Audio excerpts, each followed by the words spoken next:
Good evening and welcome in. There we go. How do we turn it up? There we go. Good evening and welcome in to another episode of the R&R Sports Report. I'm your host, Randy Israel. Listen, it's been a month since I've been in the studio. I forget how everything to my left works, but I'm Randy Israel. Robert Hank is over here making fun of me, even though he doesn't know how to hit the buttons either. But what's going on, Robert? It's because you're old. That's why. You turn. I have to bring it up. You turned another year older on Sunday. So happy birthday! 15 years younger than you. Yes. Don't remind me of that. No, I mean it's great to be back in the studio, but I'm more excited. Well, I don't know. I have to look at your ugly mug. I have a face for radio. That's what everybody tells me. Me too. But it's nice. We're back here at LCSC. No face mask. It's kind of nice. I love it. Yeah, absolutely. And we're still in that thick of things. Right. Things started to slow down high school wise, but everything's happening this weekend. So I can't say it's fully calmed down just yet as, what is it? Idaho boys and then both Washington girls and boys all have state tournaments this weekend. So just getting things set up for the Tribune has been a complete mess. LC basketball about to get into their tournament. Selections day is Thursday, yeah. Baseball's in full swing. Track has their indoor nationals this weekend. Luckily, tennis is taking the week off to help us out a little bit. I think golf is also taking the week off. So it's not a full slate, but it sure feels like we need to text Kai and tell him thank you for taking the week off. You know, he's not going anywhere crazy. I mean, they were just in Louisiana, you know, with it being Mardi Gras season down there. By the way, happy Mardi Gras. Happy Fat Tuesday today. It is Mardi Gras. Fat day for us every day. Just stop. Yeah, all the time. All right, we have a fantastic show again. Lots going on. Baseball had some sad news for all fans. We will get into that. Don't forget to change your stream when you go to with our guest. I don't want to see double of Randy because that's what it shows right now. Oh, did it unplug the thing? It unplugged the thing. You tell them what's going on since you keep interrupting me, sir. We've got a special guest today. I'm excited because I finally got to see her play a couple of times. You've called a couple of games on the radio. I've got to call a couple of PA games. So it's been nice to see how this young lady is growing into her role here. And joining us, sophomore, Miss Callie Stevens. Callie, how are you? I'm doing good. It's great to finally have you in studio. We were talking just before we started how much has been as we've been trying to get you into the studio, and Coach Brian Orr just wants to make you practice on time when you should be here. Yeah, been trying to get in here. Apologize for that. That's all right. That's all good. So, Callie's you're a sophomore from the Puyallup region. What's it like being over here in little small town, Lewiston, Idaho, Carson, Washington? It was definitely a change of pace for me, like coming from a fast-paced area where Tacoma, that's where I went to school, and being at, like with I-5 and then coming here, and this pace of life is a lot slower, and people are a little bit different, like more easygoing, not as, I gotta get places, I gotta get here. Slower pace. I hate I-5. I even hate, what is it, 305, the one on the side there. There's a lot. That's worse. I mean, try to go from the exit there by just outside of Issaquah to go up to Everett at rush hour was like an hour and a half. I'm like, I'm only going like 30 miles. This is crazy. Stop complaining. I know. So, Callie, you're majoring in computer science education. What drew you to that?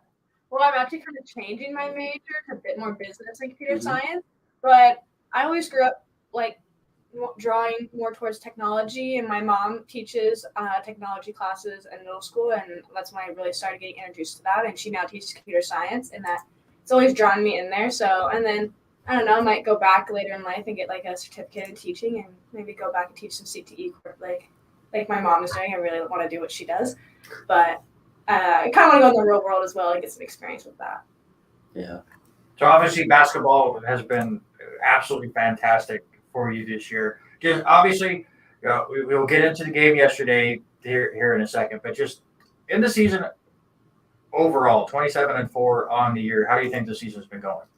I think it's been going pretty well for us. We lost all of our starters last year, and we didn't really know how this year was going to play out for us. But I think this team has done a great job creating our own journey and our own story. And we've really shown a lot of people that, we could play basketball too. Like, we're here to play, and we got this. This is not a down year for LC women's basketball. We're going to keep going. We're going to keep going that legacy as all the other teams have left for us to do. So I think we're doing a great job staying on that track. And the fact that there's only just one senior on the team. So Yeah. we had no seniors come back last year. So basically the entire team most likely will be back next season.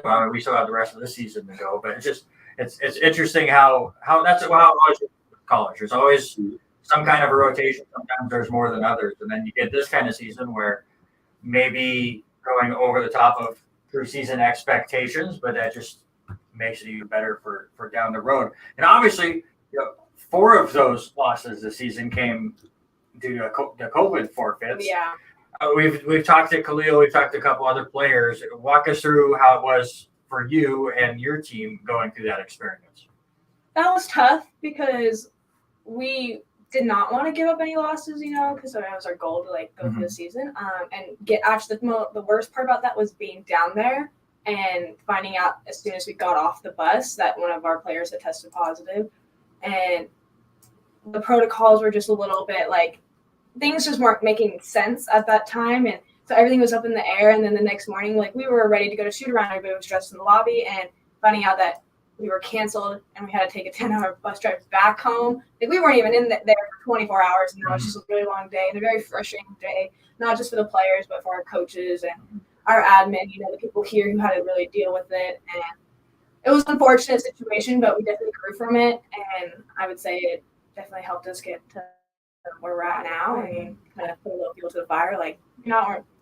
Those forfeit losses don't mean as much, we could still win this. And I think we did a great job. Yeah, absolutely. Great job. You take those 2 losses, you win completely out the rest of the regular season, still get that top seed in the regular season in the Cascade Conference, earn the automatic bid, have a fantastic tournament until yesterday in the championship. Just what went down, obviously, just the shots weren't falling, or was there just something else that was a little off? Well, first off, props to SOU. They came out ready to play. They're a tough team to beat. They got a really good defense, and they have great players on their team. Yeah, our shots weren't falling. We were trying to get that energy starting, but it just seemed like a lot of things we just couldn't get that shot to go. And but I think it was a big learning time for us, and we're going to take a lot away from that game, and we're only going to look forward now. We're not going to look back and dwell on that. And I just think this is a big learning opportunity for us, and we can learn what we did wrong and what to fix. And I think we're ready to get to practice tomorrow and fix those things. Yeah, give us a little insight. What was the talk from Coach Orr after the game? We're all pretty disappointed when we came in, but he was like I just said, learning thing. And it's tough to take a loss, but just take that loss and help it get us going forward and not look back at it and just get ready for nationals, and try to get some dubs up there. So he was pretty positive with us about it, and we appreciated that. Yeah, so let's talk a little bit about your game and where you go. You pretty much control the tempo on the floor, and setting and watching you just play is phenomenal, and I enjoy watching you play. Averaging over 18 points a game, and huge amount of threes. What is 85 3-pointers this season? What's your favorite part of your game? I think I have become stronger with the mid-range. In high school, I didn't really use that much. But I do like coming down and getting it into Sarah. It's a lot of fun to watch our post go to work or see Maddie home get to work down there. And what's cool about this team is that everybody can play. And so you're not in high school, how you have to rely, it's usually you, not here. I can rely on all of my teammates to do something. And so I have a lot of fun sharing the ball and just seeing my teammates go to work. So that's a lot of big fun part of my game I love to do. Was that a hard transition for you to go from the main person on your team to being able to have that support system, or has it just kind of come naturally to you? I guess it kind of comes naturally because I did play AAU ball, so that kind of helped getting in college because everybody in AAU was one of the best players off their high school teams as well. So I think that helped me get here, and just I think our preseason really helped us all like get that like cohesiveness. Is that a word? Sure. team. I don't know. I can't really trouble thinking of the word for it, but getting that like working together and getting used to how we play, and I think that helped a lot with it too. So you talked about AAU, so let's bring up some really big honors. You had in high school Scorebook Live top 10 ball handlers in the state of Washington. Also 50 most impactful players in the state of Washington. You still actually hold a state record for threes made in the state tournaments. So I mean, lots of accolades. And which one of those probably stands out to you the most? I would say my favorite one is definitely the state tournament one because that was just such a fun time in my life. I don't think that was like one of the most enjoyable memories I had in high school. And I mean, I think that's an accomplishment because you get to just like, that's hard to do and not everybody gets that opportunity to do it. So that was probably one of my favorite ones. And Puyallup is a 4A school, right? Where you went to school? I live in Puyallup, but I actually went to Bellevue Prep. So I went to Sumner High School my first 2 years, and then I transferred out to Bellevue Prep for my last 2 years in Tacoma. And so that's the team I went to state with. And yeah, they are 4A. They're not really the size of a 4A team, but since we are a private school and they went off our football team size, that's why we were 4A. But all of the high schools I went to were 4A, so I had to play at the top. And 4A was a tough competitive. When I was there, we had people going D1 and having to play against them like 4 times a year, and it only made you better. Oh yeah, it forces you to get better. And so you got to play. I believe that was in the Tacoma Dome, is where you get to play your state championship. How was it playing in the Tacoma Dome and doing that? Well, my whole life I got to drive past the Tacoma Dome and like always wanting, I want to play in there, and I want to, that's like your goal. And when I first walked in, I was like in awe because it was just huge, and you see the courts and the lights, and it was just such a fun time in like I said, in my life, and getting to play there, like, and then you're having your students come out, like, because we made it to the semifinal, like the game before the state championship. We lost, but that was like a fun environment because like I'd never been put in that situation, and having all that support, and it's loud in there, but like it's just a fun environment to play in. It's just so cool looking in there. Oh yes. People are lucky to get to go in there. Then you go from high school over here to LC. Have that the injury last year, only going to play in a couple of games. How was that, like, emotionally wise, mentally for you, like not being able to really get out there on the court that first year? That was tough. I could have felt sorry for myself, and a couple times I did, but I gave myself some tough love, saying, you know what, this is a learning opportunity for you. And that's what I did. I sat behind the coaches, I don't know if a lot of people knew, but like our benches were set up like very weird last year because of COVID. And I put my chair behind the coaches, and I did stats, and I listened to what they said, especially the guards coming off the floor, and especially to Peyton Souvenir. And I learned a lot from Peyton. Like I would go up and ask her stuff in practice, or I just watched the way she like worked out there, and I was really impressed at how she handled situations. So I definitely it was a big learning year. I'm really grateful for it. I mean, not a lot of people are like that with an injury year, but I mean, I still get that year back, which I'm really appreciative of. I didn't have to redshirt. I got that COVID year, so I get to stick with my grade and not have to be called a redshirt. But yeah, I'm honestly grateful for that year. It was a big learning. I think it helped me grow in so many ways, both on the floor and off the floor. Taught me how to deal. I never had an injury before in my life like that, and especially a season-ending one, and it like helped me grow as a person. So we also look at the team is how it's built this year. Only one senior on the team. What can you talk about how the girls have kind of come together through these tough couple of years? What does it mean to be with that group of girls for the next couple of years?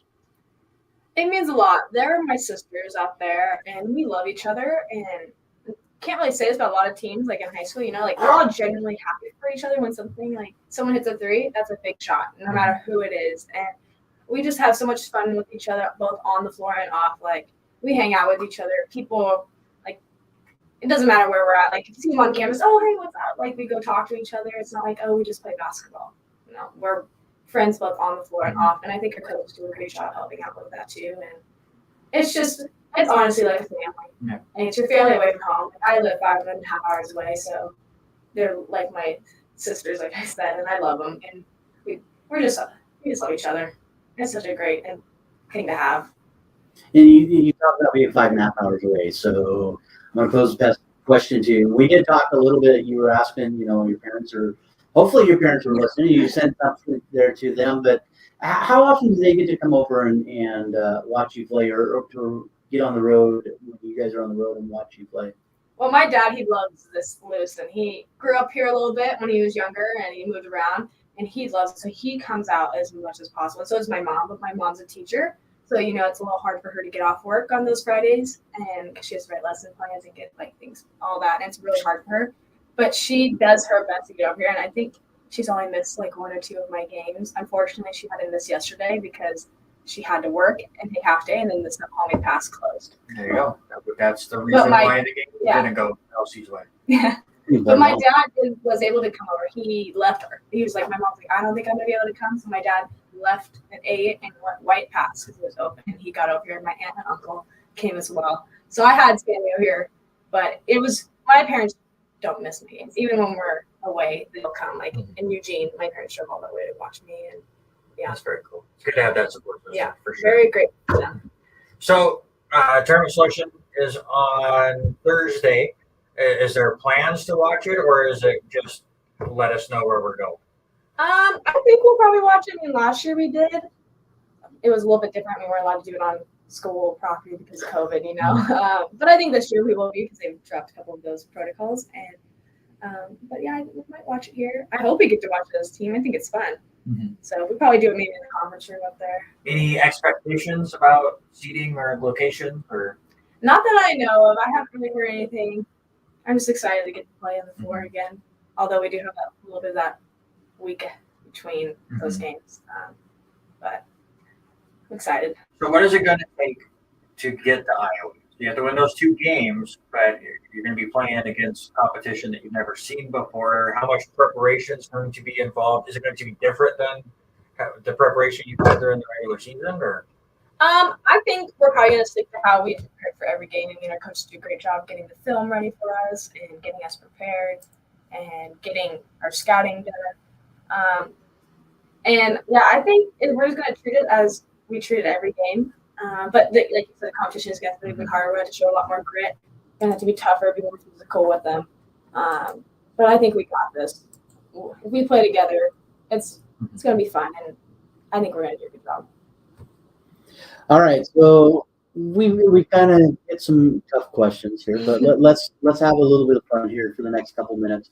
We'll ask just quick, generic, all around different questions, and then Randy will do a little word association with you. So, some quick questions. If you could host a talk show like us, I guess like him, yeah. Who would your first guest be, and what would you talk about?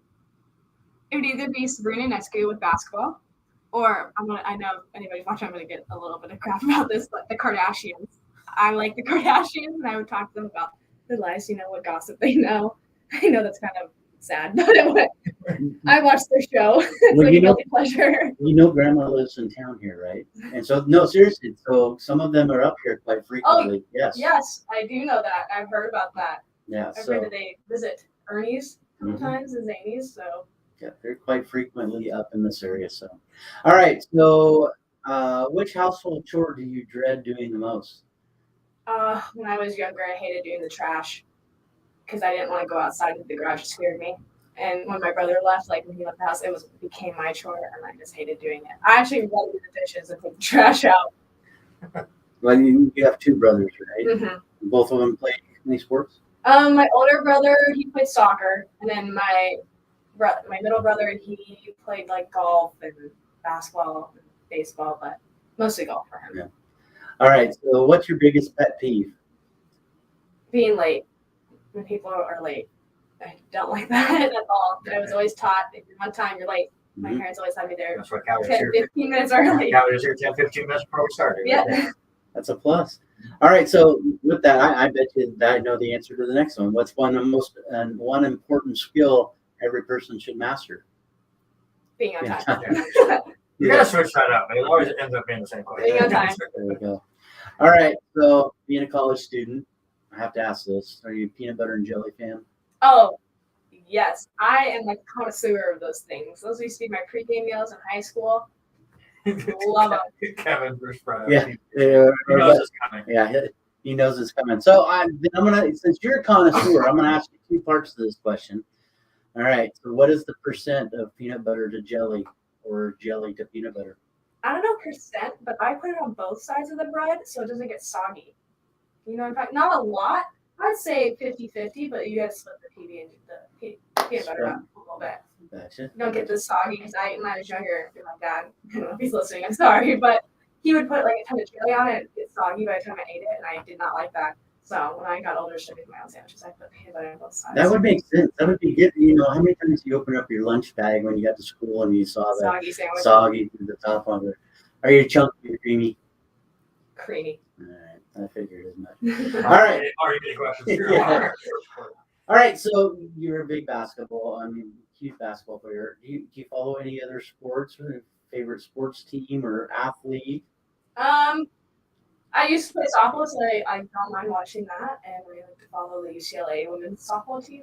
They're a lot of fun to watch, but mostly basketball, like University of Oregon. I love the University of Oregon ever since I was younger. So then Sabrina Nesky went there, so they're like my favorite. What do you think of their floor? I know I agree this up. Brady hates their floor. I don't like their floor there either, but I don't like it either. It's very distracting to watch. Especially if they wear certain jerseys. It's just really distracting, and I don't like it. how about the floor at Memphis? Oh, God. That's very distracting.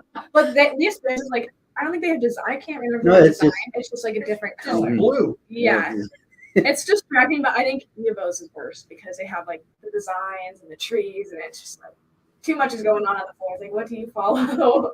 I actually saw, not to try to send it to you, it's not a basketball court, but NAIA ball had posted a video of like a game-winning home run. That field might be the worst field I've ever seen. Like, it is way overdone. Well, we've done a few games. We've been into a few fields that are a little. No, like this was like Oregon style, where they just try to do way too much to be fancy and different. It's horrible. All right, my last question to you before I turn it over to Randy. Favorite teammate to play with? Who do you, when you are out on the floor, who do you want to be by your side? Oh, that is so tough because I want all my teammates there. Like, they're always there to pick me up, you know. One person I can always count on, though, whenever I hit the floor, and I will say I hit it quite a bit, is Maddie Holm. Always right there to pick me up. Literally, she'll just be like, get up, you're not injured, get up. Or even Hannah, they just come run over, just pick me up, and they're like my best friends here, so it's a lot of fun to play with them, and they just come over and pick you up, and Maddie's just got like that presence. It's like, oh, it's Maddie, like, yay, she's here to pick me up. And And Hannah had that same feel about her when she was in high school. We got to watch her in high school and call some of the games when Lewiston grew up in Moscow and Clarkson played in Moscow. So, 100% you're right on with that. All right, now we're going to play some word association. I'll give you a name. Give me the first thing that comes to your mind. We're going to start with Maddie Holm. a little weird, but in a good way. In a good way. That's what I like to In a good way. myself. She's loving and she cares about everybody she Yeah. comes in contact with. That's a little weird. Being loving. One, she loves her plants. If anybody doesn't know that, she is a plant person. How about Hazel? Smiley, just always smiling on the floor and off the floor. But a friend of the show, Sarah Newhausen. Quiet but funny. She's got those silent but funny jokes that can hit. What did she say about herself? She just called herself tall. She did. Yeah, She called she herself told me tall. about that. She goes, I said I was tall. Yeah, she is tall. Slightly. Hannah Brooks. Competitive. Very competitive. How about Coach Orr?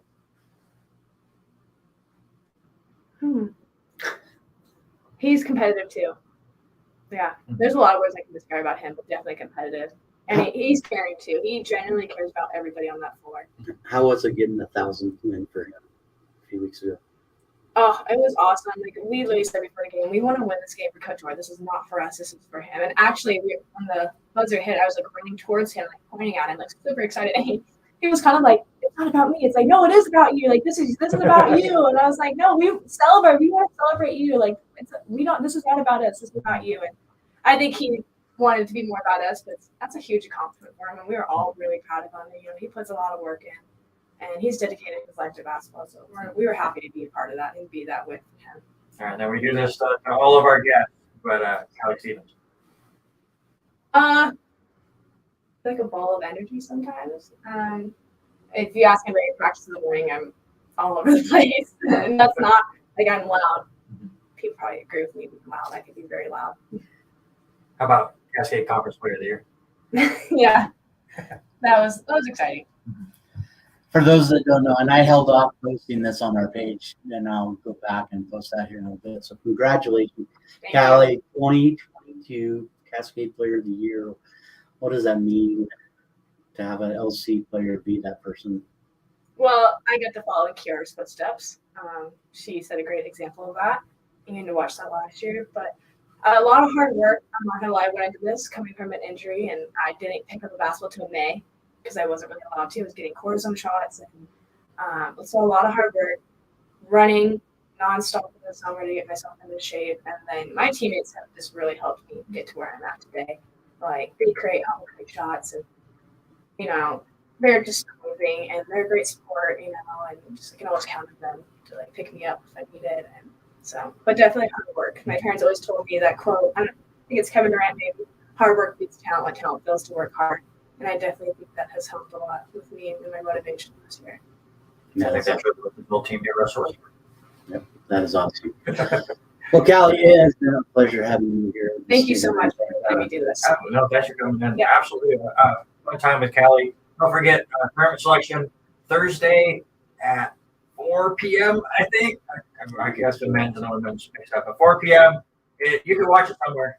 It's naia.org, and there's a link in there somewhere for that. Yeah, I saw it on NAIA. So if you have an app for the NAIA, which I have on my TV, I just can go right to it and be able to click on it and be there. So, yeah. But either way, you can get the full bracket shortly after it's on the R&R Sports Report. We'll be rooting for you the whole rest of the way. And again, thanks for spending some time with us. Thank you. All right. That is Callie Stevens from Puyallup. Thank you for joining us tonight here on the R&R Sports Report. And she's Alicia just put in the NAIA Facebook page as well. So there you go. So we'll be watching both directions. So awesome. Thank you very much. All right. So Randy, it has been such a crazy few weeks now with Idaho sports and Clarkson sports. Man, high school. I was like, high school winter sports are almost over. We're right to the thick of things, and especially with the very local, the teams that we follow, we're done. Right. Unfortunately, for Lewiston and Clarkston, the two teams that we follow, or that we cover, excuse me. Lewis and Clarkston both done. Lewiston obviously beating Coeur d'Alene in an opening round game, and then, but you ever want to get an example of waking a sleeping giant? Mm-hmm. That's what Lewiston did to Lake City when Lewiston gave Lake City their only loss of the regular season. And that giant came back in a big way. Lake City crushed Lewiston 77-28. Felt completely bad for the guys on that team because there was zero that they were going to be able to do to a team that if that version of Lake City faced Lapwai, I think we have a fantastic game. The version of Lake City I saw a couple weeks ago at LHS, Lapwai would have crushed them. But this team, hey, right. I have been so impressed by Lapwai all year. Mm-hmm. I don't even know if Lapwai could keep up with that version of Lake City, especially in front of their fan base. And that place was completely packed. It's other than Lapwai, it's the most raucous crowd I have been in front of to call a high school basketball game this year, other than, of course, Golden Throne. That team is super impressive, and I guarantee you I'll be watching a couple of their games this weekend. But just no fault to Lewiston. They ran into a wall in that game, and just nothing worked right for them. Yeah, you called the game, and so I was watching on NFHS, so trying to listen to you call it, and it was a delay, and so you were calling something that was already happened.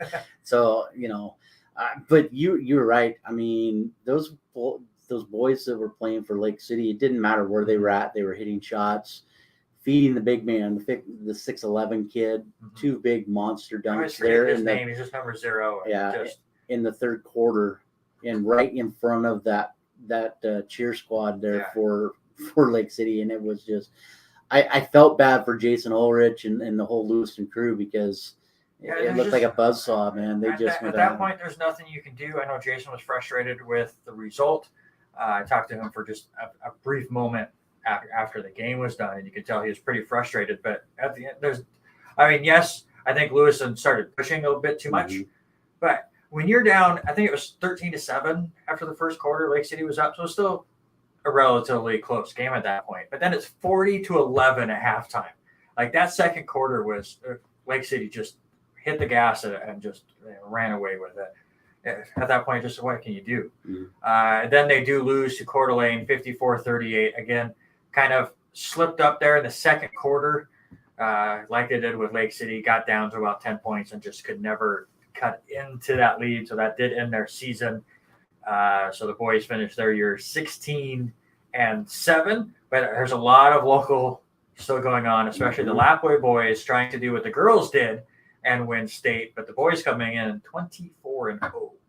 Yeah, it's been nuts, and you and I have had the opportunity, and we know Coach Zach Eastman really well, and we had him on the show earlier this season, and just watching his stuff that he posts on the page of them working out in the gym prior, and these guys have got some determination, and if they are not the favorite in the entire state, there's something wrong, because I even talked with a friend of ours, Levi Taylor, as is Cross Taylor's uncle, and we bowl with Levi, but I talked with him on Sunday, real brief, and Thursday also, that he doesn't think there's anybody that's going to be able to compete in this against them. But it's like I told him, I said, if I watched the same game that you did with Lake City, that would be awesome. We need to make that happen. I was to say, when can we finally start doing something that we can see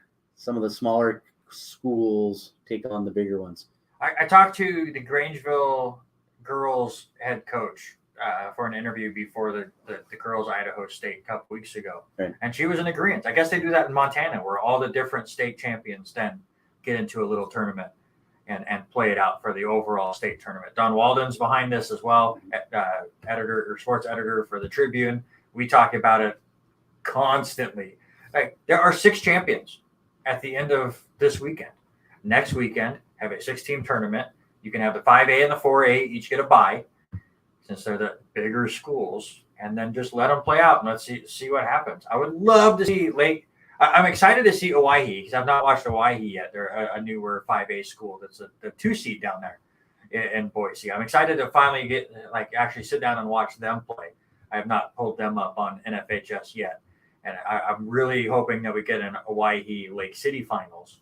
But from everything, if Owyhee is up to the hype that I've been hearing about them, I honestly think it's Owyhee, Lake City, and Lapwai, and that's it in the state of Idaho. There's no other team that can hang. And the sad thing is, 2 of them are 5A, and 1 of them is 1A. Yeah. So 1A D1 too, even the smaller of the other, in which it's just crazy. It's crazy, and the fact that it's Lapwai should roll through all of this, and you just look at the fact that Kamei is the 2nd ranked team, and they beat them by 30 in the championship game of the White Pine League.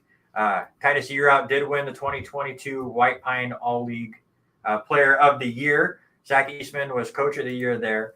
And then you had Case Wynot, Cross Taylor, and Terrell Ellenwood Jones all making first team. So Lapwai, as expected, kind of run away with the White Pine Awards. Other action going on this weekend locally as far as state goes. In 4A, Moscow is a 6 seed. They will be taking on Jerome Thursday at 4 p.m. Along with Lapwai down there in the 1A D1, you have Logos, who's a 4 seed. They'll be taking on Oakley at 1 p.m. Lapwai is taking on Lighthouse Christian at 11 a.m. on Thursday. And then the 2 seed Kamei taking on Liberty Charter at 6 p.m. In 1A D2, Kendrick will be taking on Rockland. All these games are on Thursday. That'll be at 4 p.m. And then Timberline, who had to get through a state play-in game, will be taking on number 2 seed Cary at 6 p.m. Tougher roads for those two, but I'd like to see if they could both make a little bit of a run. Yeah, and just announced a little while ago, and I don't know if you saw that, and I know Zach has posted here. on the Lapway Wildcat boys varsity basketball page, all of his stats and all that stuff. The bracket is on there.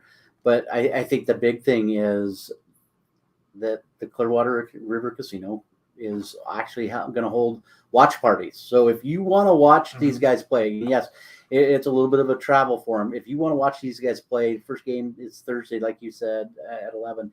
Go out to the casino. They're going to have Lapway up on the big screens now. So go there, watch the game. If you can't watch it at home and you don't have NFHS, you make your way out there and support these kids, because I think we got another state champion coming to Lapway this year. Yeah, I would put money on it for sure. Washington 2A on the boys' side. Pullman will be playing the winner of Prosser and White River Thursday at 3:45. By the way, getting so used to Idaho State brackets and then going back and seeing Washington brackets, since I haven't been part of the Clarkston radio for the last couple of years, I forgot how silly those things are. They're ugly. They're a giant headache. Speaking of part of that headache, I will be in the paper tomorrow doing the preview for the girls. Is it 2B or 1B? That Pomeroy and Garpal are in. I think they're 1B, I believe. I think you're right. 1B. I'll have the preview for that. I'm still hoping the Colton coach will finally call me back. I'm still waiting on that. But Pomeroy will be taking on Willapa Valley Wednesday at 9 p.m. in Spokane. 9 p.m. start time. And that's if everything else runs smoothly, which how many tournaments have we been a part of that run smoothly? The answer is none. None. So I actually talked to the Pomeroy coach today. She said 2 years ago, they also had that 9 p.m. time slot. And their first game, they didn't play until after 10 o'clock. The game did not get done until after midnight because the game before them went double overtime. Well, and that's the thing too, you have to filter in and plan in a little bit of that. I mean, even looking at a Vista this year and running all of that, I don't think we were more than 20 minutes behind at any one time, and we caught it back up a couple different times. So, but I mean, it's tough to get your body to do that. And I don't know if you've ever bowled this late. I remember having a 9 o'clock singles and doubles event at Nationals in Reno, Nevada that finally started at 11:30, and you bowl until almost 1 o'clock in the morning, and then have to turn around and be back at 10 to bowl team. It's a little rough. Yeah, it's crazy. Also, Garpal will be taking on the winner of Waterville, Mansfield, and Mossy Rock. There's some cool high school names out there. But I know I've said this during football season. Mm-hmm. When schools combine to make a team, make up a different name. Stop adding additions to it. Are you talking about Lynn, Ritzville, Calotas, Sprague? Just come up with a cool name. You gotta do we something. Don't need like Garfield Palouse. Can we just come up with something different? We don't need this. It just takes up, again, as somebody who works for the Tribune, it takes up a whole line to fill out the name of some of these schools. But Garpal, who has not been to the tournament since 2008. Is that right? Where's my notes? There it is. Yeah, 2008, where they did win it back in that year. First time that they've got back into this tournament. So best of luck to them. And also the winner of Pomeroy and Willapa Valley will take on Colton. And Colton, right, we talk about Lapway dominance. Mm-hmm. Colton dominance in this tournament is huge. Is gross. Since 2009, how many times do you think Colton has not won the state tournament? I'm going to say once. Twice.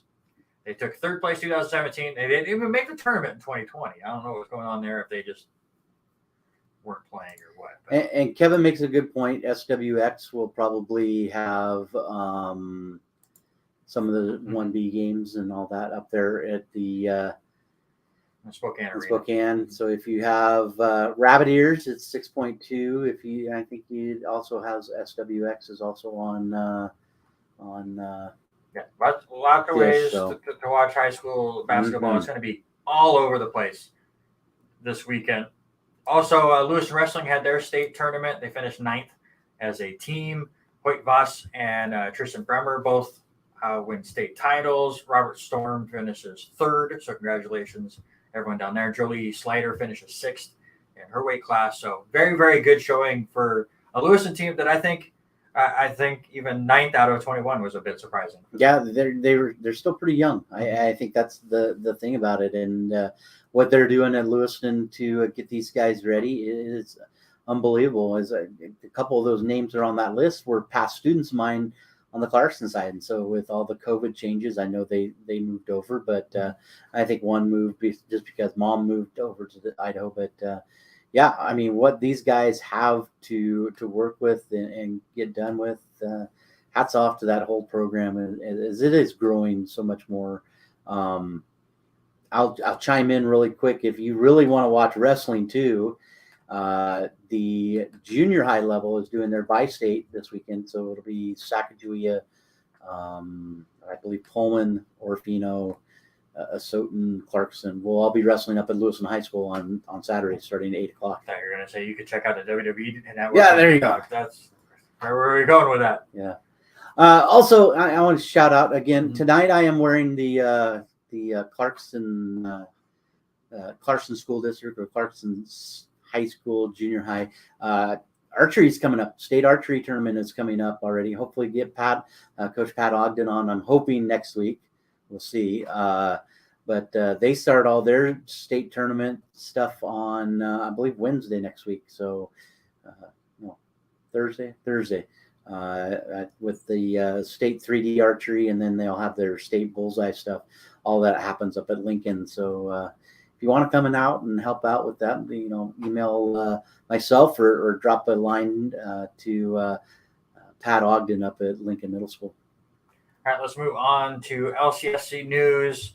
As the baseball team is just continuing off to a ridiculous start, 19-1 on the year. They had just finished a 4-game sweep of Eastern Oregon, where that wind, all 4 games, just brutal. I was there for Sunday, and the wind was all over the place. Trying to listen to Danner on Monday, even though he is indoors for the most part, the wind is still affecting his broadcast. It was not the ideal weather for baseball, but LC is just red hot. We're going to have Trent Sellers on at the top of the hour to talk more about that. But they outscored Eastern Oregon 40-2 in the 4-game set. Ouch. Just absolutely brutal. And both of the games that we had on Sunday, they just scored so many at the beginning of the game. You're like, all right, let's just move on. But just they're fun to watch. It is weird that they're playing Eastern Oregon last week. They're playing Corbin this week, and they're both considered non-conference games, even though they're in the same conference due to Cascade rules. It's weird. Yeah, I'm excited to finally get to my chance to see them in person. It's been so cold. That's why I didn't come over this weekend. But I've got one PA game on Saturday, one on Sunday. So, and then you're doing radio with him one day, aren't you? Yeah, I think I'm going to be on Saturday. We haven't ironed it in, but right before the show started, Danner and I were talking about it for a minute. So I'll be able to get over there, get some innings in, and have some fun. They will be hosting Corbin Saturday and Sunday, doubleheaders in both games. Saturday it's noon and 3, Sunday 11 a.m. and 2 p.m. It's the last home games for LC until March 25th.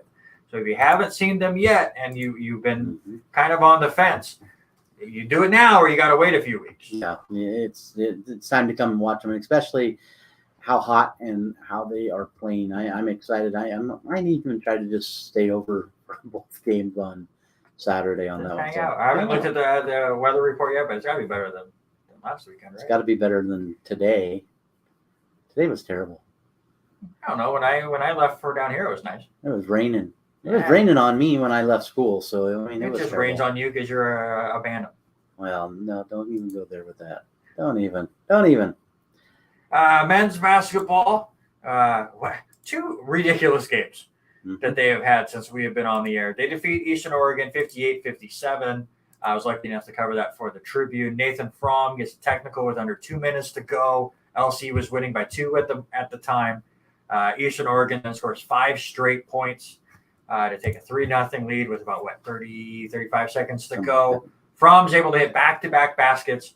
I love Coach just going to Fromm. We picked him up. Now he's going to pick us up. And he does a fantastic job to get an easy dunk and then a pretty easy layup. And Fromm able to finish both. Orion Courtney had a ridiculous defensive play in between those 2 baskets. So LC able to win there. Then on the flip side, Yeah. against Southern Oregon, another great back and forth game. LC's leading all the way down to the end, and then Southern Oregon banks in a 3. I finally got to see it on Sunday. It was not the prettiest shot, but that's basketball for you. Yeah, it's just nuts to see how that game was so back and forth, because I was trying to listen to Danner do the game back and forth, and so I was in between everything else going on with, you know how our Sundays get, because we were so busy watching everything and trying to watch.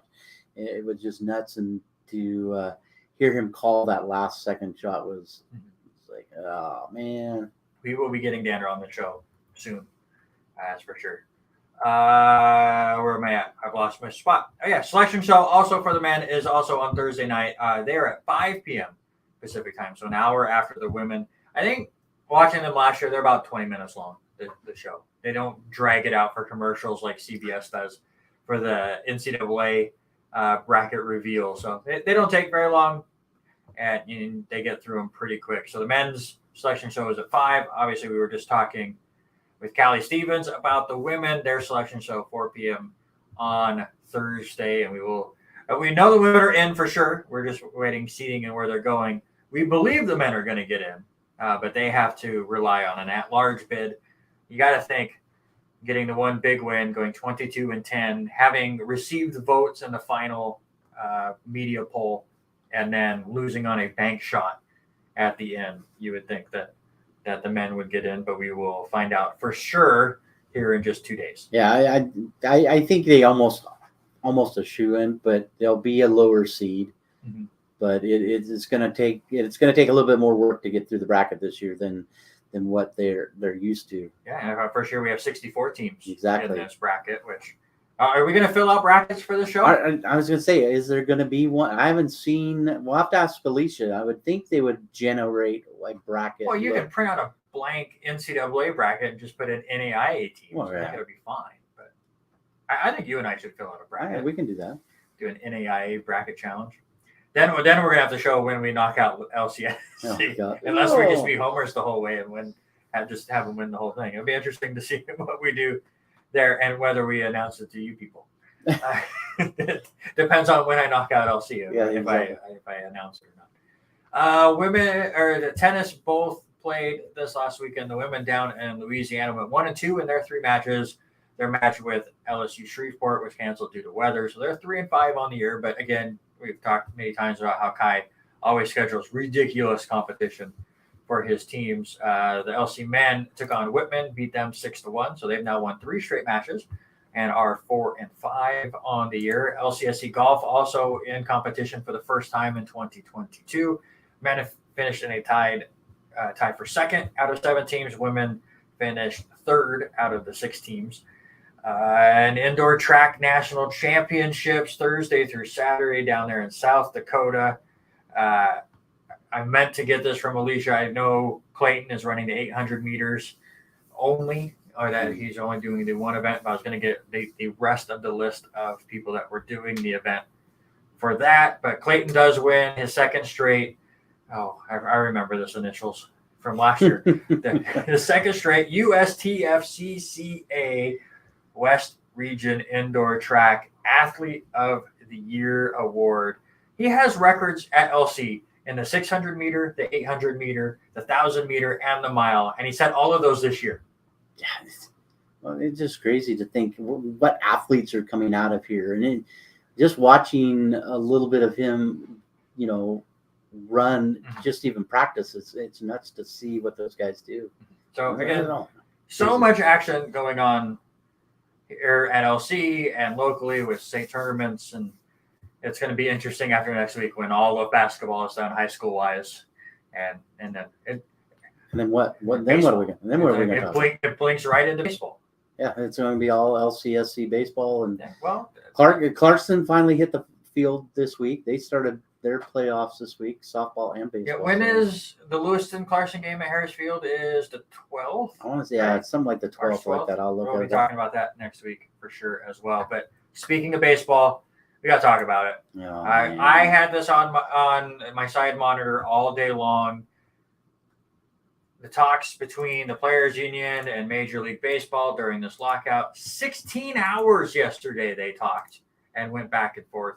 And the fact that they went to like 2:30 in the morning yesterday gave me some hope. Like, all right, they're going to work this out. They spent 2 months dilly-dallying the whole time, but now we're going to get this figured out. And today, nothing. Like, the players have, it's not something in the sand. They've put it in cement. It's like they are not moving from what they want, and we're not going to have baseball for a little bit. Manfred came out saying they are going to cancel the first 2 series of the year. So it's basically a week of baseball right now. I think he has hopes that they will get this stuff figured out sooner rather than later. But the fact is they're not even going to meet again now until at least Thursday. So my question to you is this it? Are these the only games that are going to get canceled, or are more coming? Yeah, I think if they're not willing to move as much as they were in the few things that I read earlier, I wouldn't be half surprised if we missed the entire month of April. Yeah, me too. I mean, hope for May, hope for when I head to Vegas, and we'll be able to look and see things down there. But I'm not holding my breath right now after hearing how much money they're haggling over for the whole tax thing. You know, we're talking, I think the last number I saw was 230,000 or 230 million. Yeah. And I know that the minimums have been bumped up, and like it looks like MLB is starting to match what the players want there. But it's like you said, Robert, it's the luxury tax that is the big issue, where the smaller market teams don't want, the Yankees and Dodgers and Mets to get too far away as far as money goes.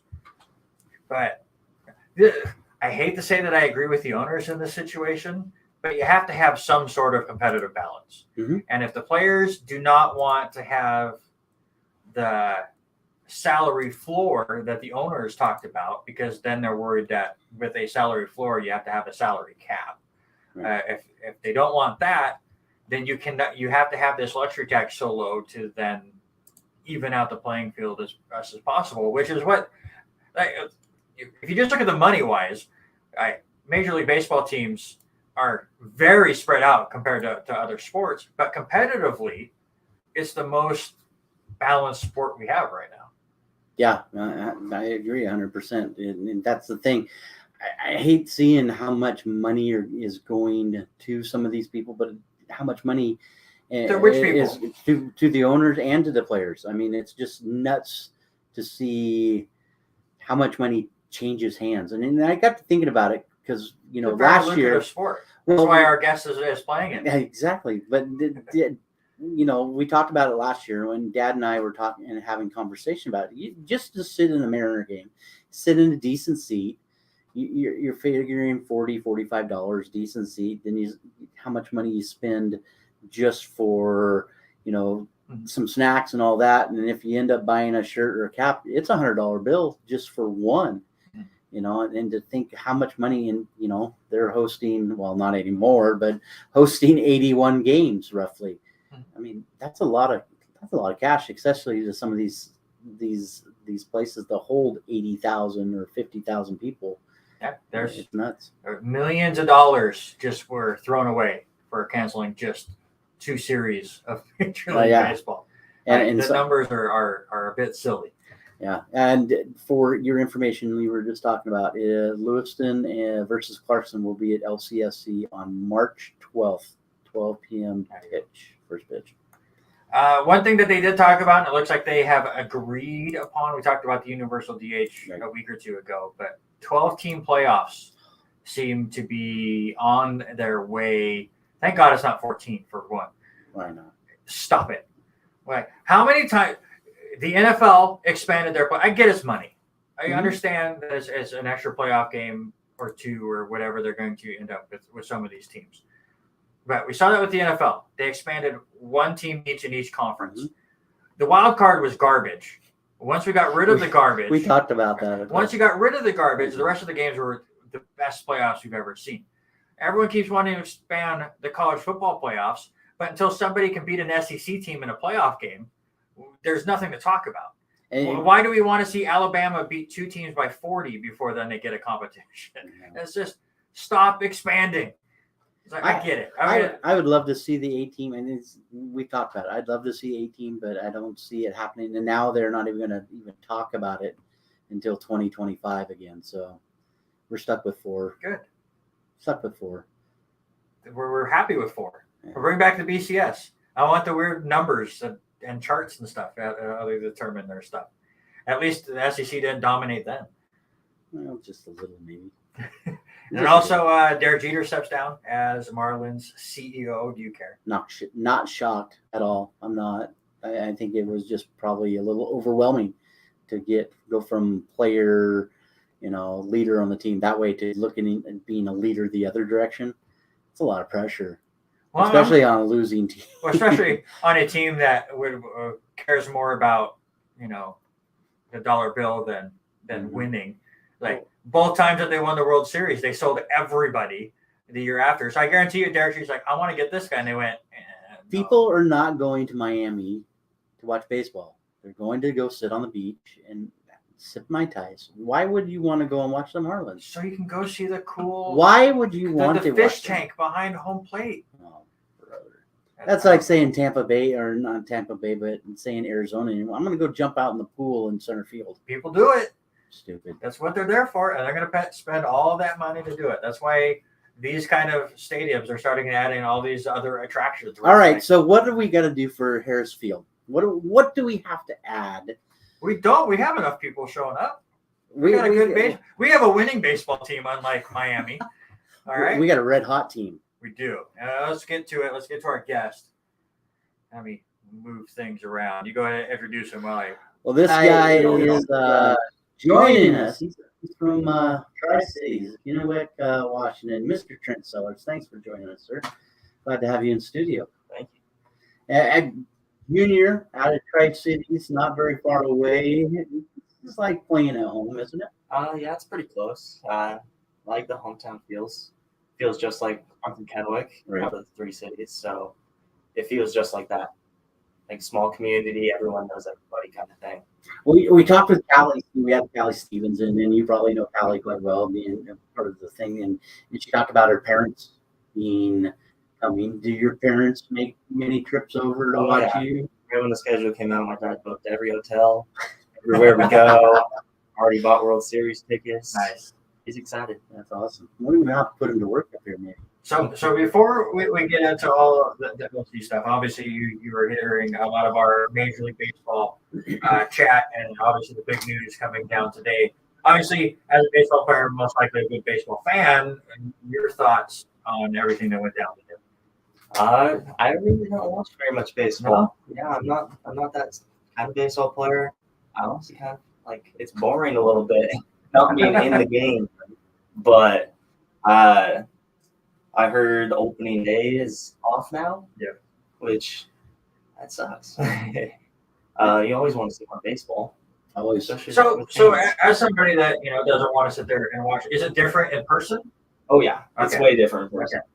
So I was going to say, I was like, as a pitcher, there's a lot of games where you don't play. So how is it when you have games that you're not a part of? Are you still in the moment, or is it just different because you're in the dugout?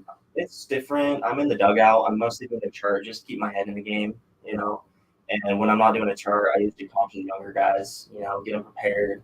A lot of the relievers we have are young, so I like to go give them little pep talks, tell them to get ready. You never know when you're going to go in with a reliever. So, and I was a reliever when I was at WSU for a year, so I know how it is. It's hard to stay in that game, so I always got to get those young guys going. So obviously a fantastic season so far, 4-0 on the year, an ERA under 1, which is just crazy. 33 strikeouts. And I do have to ask you really quick, because you were talking about what we need to do at Harris Field. Kevin Nolet says, how about a dunk tank? And I want to change it just a little bit. How about every time an LC pitcher throws a strikeout, you get dunked? Really? Yeah. This is like we're going back to the whole scenario. Brian McElroy wants me back up to the gym. Yeah. He's like, how come we weren't at the gym You're yesterday? getting invited to everything. I know. What would you do?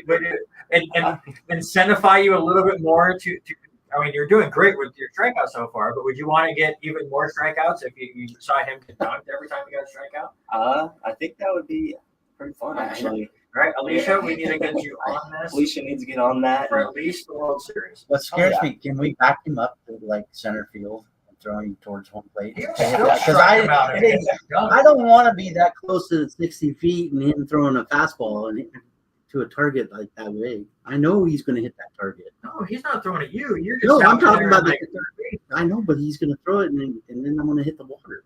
I mean, he's going to hit the. That's a all the Brooke time. thing. That's a Brooke thing. We'll have to ask. We'll make this happen for sure.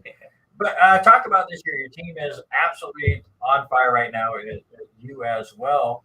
How has it been this season? It's been great. We have a new team. We lost all the guys last year, so seeing a lot of guys step up, new guys coming in right out of the gate, just being good. And it's just, how do I say it? It's just a different feeling to this team from last year to this year. I feel like we're going to click and just keep on going. Like, we're not, just like Taylor said today, we had a meeting in the cages. And it was like, you know, we might be 19-1, but have we been playing the best baseball kind of thing? And that made a lot of us think, like, have we? Like, we're good enough to just beat teams right off the start. We have better players. So we need to all just click together and get ready for this regional since we don't have an automatic bid this year. We need to be ready because, you know, NAIA ball is going to send us some teams not to get us in that World Series tournament. And we just need to all come together and just go one direction. How is the feeling knowing that you don't have that automatic bid this year? I think it's fun. You know, it's more competition. We got to get teams out for us to get in. So I'm looking forward to it. How is the feeling knowing that we are the New England Patriots of the NAIA baseball world, where you either love us or you absolutely hate us? Exactly. You know, it's kind of scary, you know, but it's baseball. You never know. But it's going to be a good season, I feel like. We've got some pretty big names coming in over the next few weeks. We've got Corbin this week, 2 doubleheaders on Saturday, 2 on Sunday. And then you guys hit the road to College of Idaho for a couple weeks. And then we get back and we hit to Ellensburg a little bit closer to home. Is it hard to think too far ahead? We talked a little bit about what Jake was saying. You know, we've got to play in. We've got to handle business first, right? Yep. You don't want to think ahead because you never know what will happen. You just want to look at those next games, not the next week and the next game, and just play that game. How hard, especially like this weekend, and how hard is it to play 2 days back-to-back doubleheaders? Oh, it's tough. It's definitely tough on the body. You think I'm a pitcher, so I don't have to really deal with that. So the hitters, they were tired. Yeah, because I remember when Randy and I were calling games for Clarkston, you know, on Saturday. Every Saturday was always a doubleheader, and you'd look at some of those guys by about third inning of the second game, they're just like, okay, I'm done. I'm so gassed. I mean, there's nothing left, and the benches are not that deep, you know, at the high school level. I mean, at the college level, it's gonna be tough on you guys too.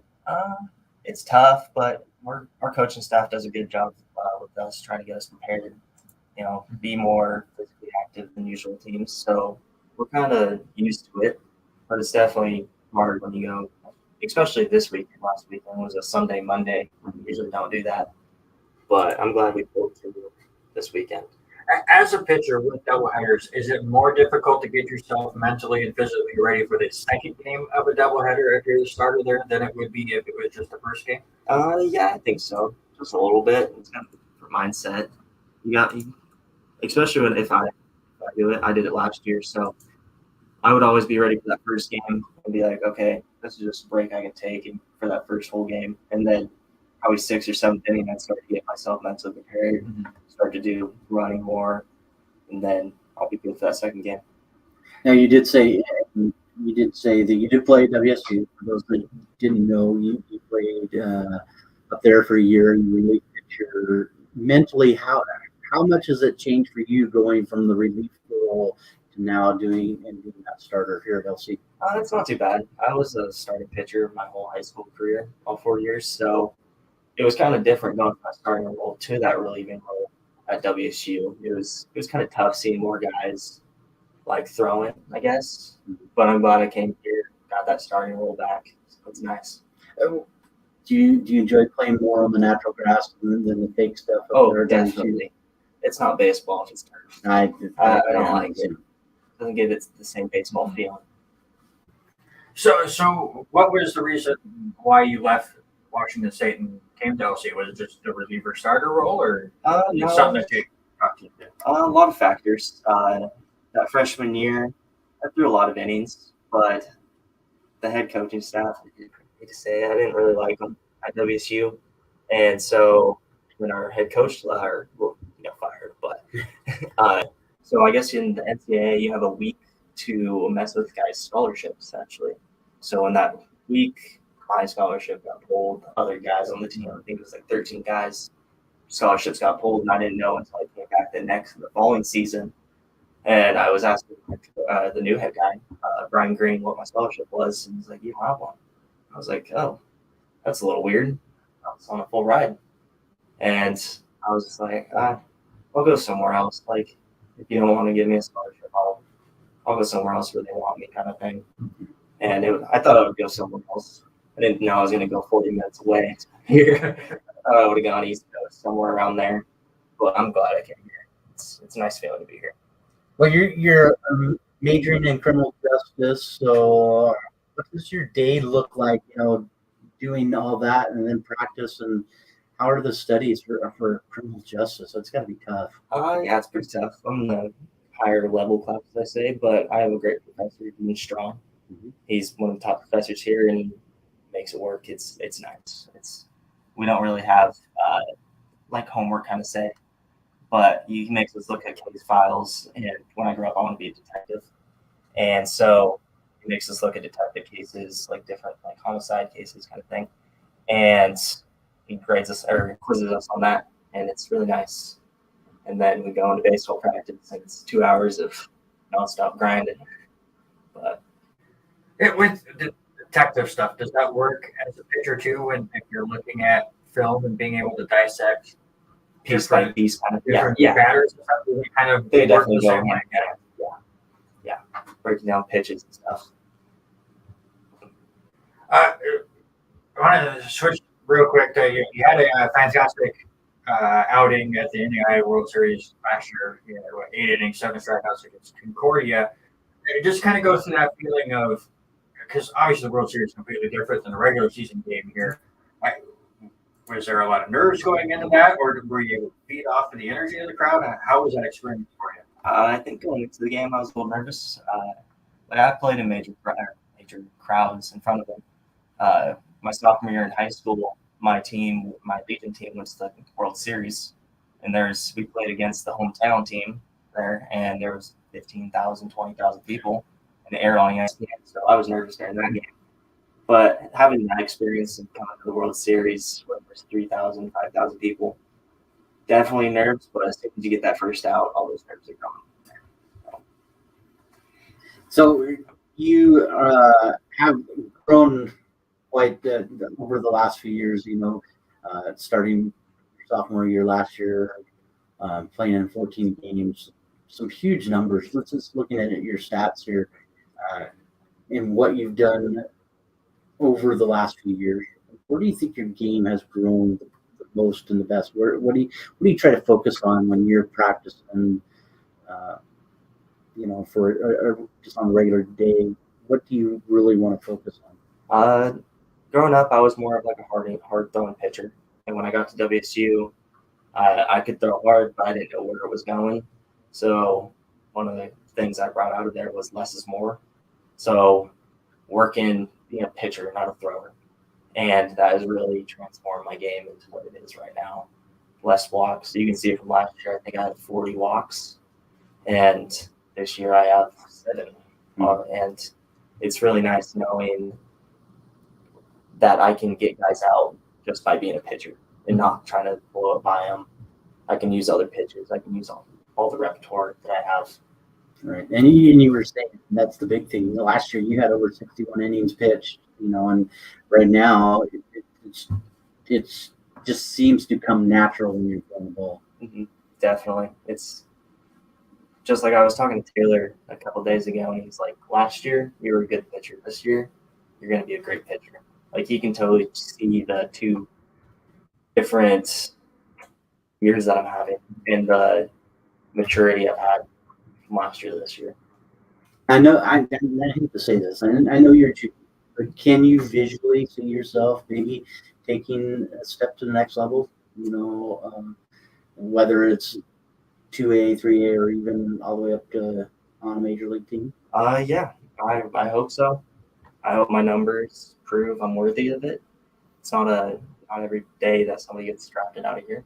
Mm-hmm. So I want to be one of those guys to show that to the younger guys, the guys coming in, that you can do it here. It might be an NAIA program, but God, you just got to work hard. Yeah, I love that. Love that about you. All right, so we're got a couple of questions, and I know we do some quick questions, and then I'm gonna turn it over to Randy. We'll do some word association things, but just some corny questions, make it loosen up. We did the hard stuff, so let's have a little fun. If you could host a talk show, who would you want for your first guest, and what would you talk about?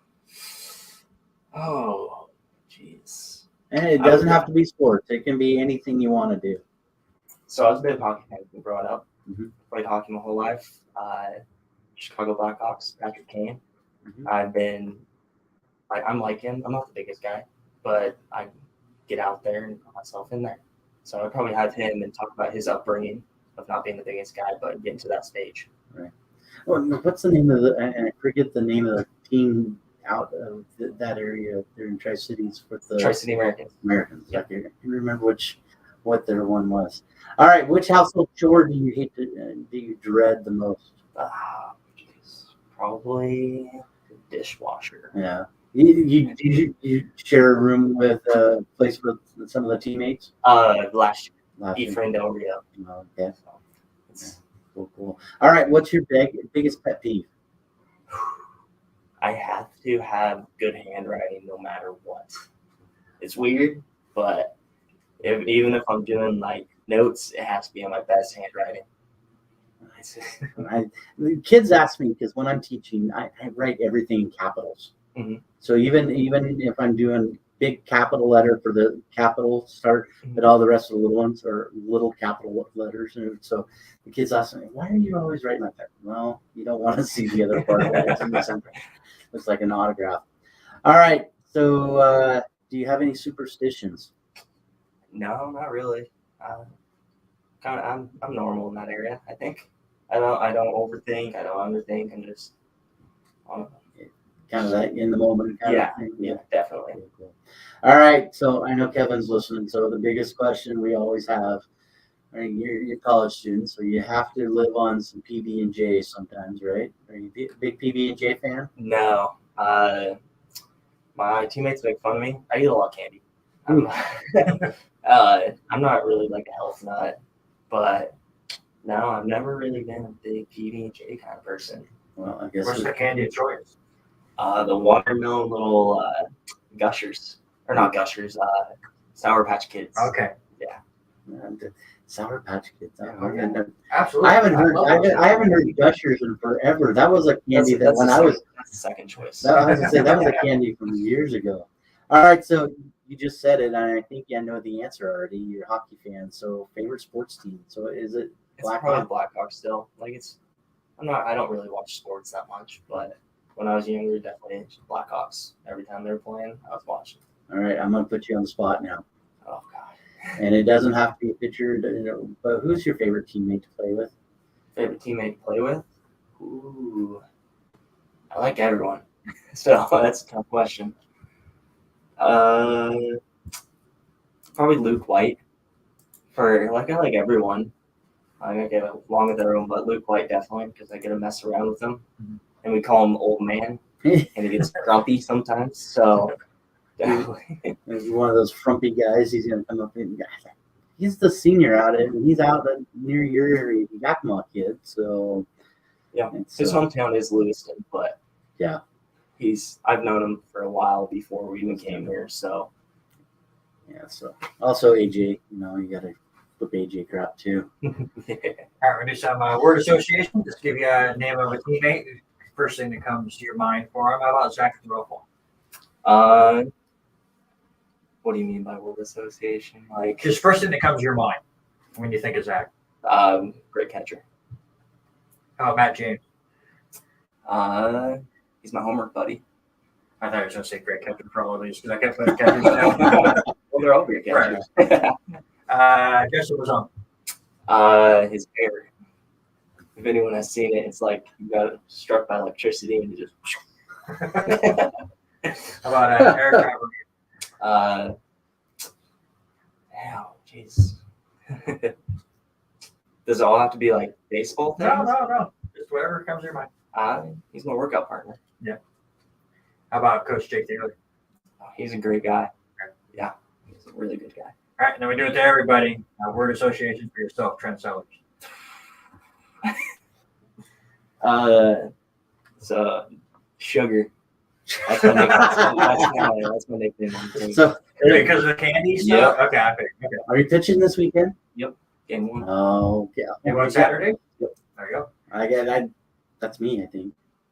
I don't know. You I guys think have been changing I know schedules Mike and all I- around. Mike and You should I go might out be with- announcing your name. I might just call you Trent Sugar Sellers. There you go. Like some guys walk into the weight room with, their muscle drinks, their juice.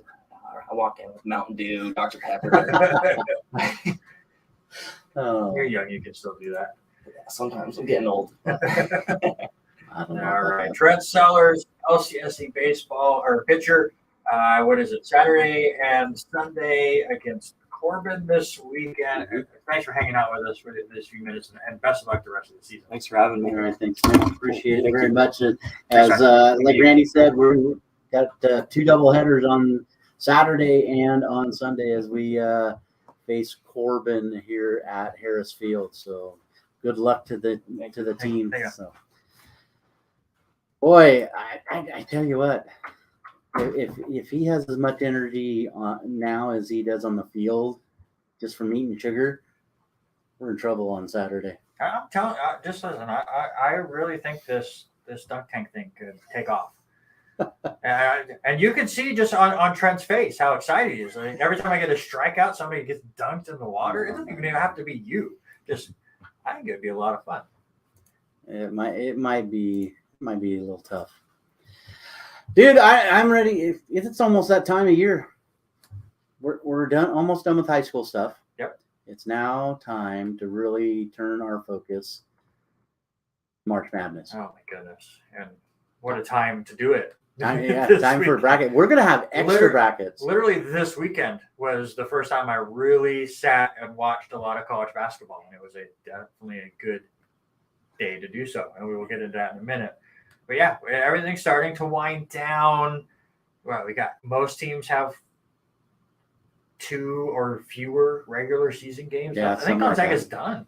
I think Gonzaga's next game is in the conference tournament. Mm-hmm. So we are there, and conference tournaments are always fun. We'll get into that with the sports-related draft. By the way, anybody listening right now wants to be our judge, just message us right now in the chat that you want to be our guest judge, and we will make that a thing. And if anybody is out there, we're still looking for somebody. Of course, I go out and get the 2 guests, which is just me messaging Alicia saying, hey, can you help me out? It's very hard work on my part. And then Robert just can't even get us one guest. I've been trying. I've been throwing feelers out to everybody, and even on our posts about the show being back in the studio, I'm like, all right, if you want to be the judge, come on. We'll see. We still got a few minutes. That's all right. But right now on the men's side, Gonzaga is still holding on to that number 1 spot, even though they lost on Saturday. It helped that everyone else lost as well. Arizona's still 2. Baylor is up to 3 after their big win. Duke is 4th. And Auburn is 5th. Any shockers there? I don't think so. I mean, we haven't really dove into it over the last couple of weeks because our shows have been so crazy with state stuff and everything going on that haven't seen much up and down. But I'm impressed. I like Arizona from the highlights I've been watching. I think that it's going to be an interesting Pac-12 tournament that'll be coming up in Vegas here shortly. We'll get into what happened on Saturday, but I think that day showed that this tournament is going to be absolutely nutty, which, I mean, it usually is, and that's why we always fill out the brackets so we can all tear them up by Friday. But this year, more than any year, it's like any team can win this tournament. As far as local teams go, Idaho continues to struggle. They're 8-20 on the year, 5-13 in conference. Eastern Washington 15-14, 9-9 in conference. But with the Big Sky, it's just whoever wins this tournament is going to get the bid. There's nobody in the Big Sky that's going to get an at-large at all. So Idaho is still with a chance. They're going to have a hard road, but they can still get there. WSU, I think they have to make either a very large run in the tournament and get some help, or they're going to have to win the Pac-12. Yes, they're 16-13, 9-9 in conference, but they faced an Oregon State team yesterday that has 3 wins on the entire season, and they got pushed to overtime. Yeah, and then I'm seeing there's such an on-off. When they're on, they're playing quite well. When they're off, it is just it's just ugly off, and I don't know if that makes any sense to anybody, but it looks majorly off when they are playing. So on the women's side, South Carolina still first. They have all first place votes. They're 27-1. Stanford is second. NC State is third. Louisville fourth. Baylor is fifth. I think a little different on the women's side than the men's side, where the top of the top always seem to kind of be the same few teams over the last few years. And again, unlike the men's, I don't expect a lot of crazy upsets come tournament time. I don't see. No, it's going to end up, I think, if I had to pick a team that's not there right now that might not make it, I might think it's going to be Louisville. I like Baylor. I'm surprised Baylor is still there, but Louisville has had some really, really good teams, but then they've had some close games too that they're barely getting in there. So, but how much have we been able to watch with that as our schedule has been all high school stuff and just finished up with football. So it's time to dive into this over the next couple of weeks. For sure. As far as local teams go, WSU actually received votes in the AP Top 25 this week, and I think last week as well. 19-9 on the year, 11-6 in Pac-12 play. They're right now in the last bracketology on ESPN that I saw. They would get an at-large bid. Gonzaga 24-6 on the year, 15-2 in the West Coast Conference.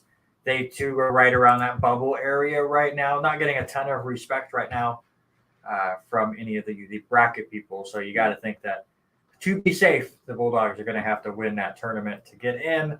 Idaho starting to get things figured out a little bit after they lose 10 or 11 games early on in the year after they did beat LC to start the year. Have gotten some 5 wins in a row. That sounds right. Vandals 11-16 overall, 10-8 in the Big Sky.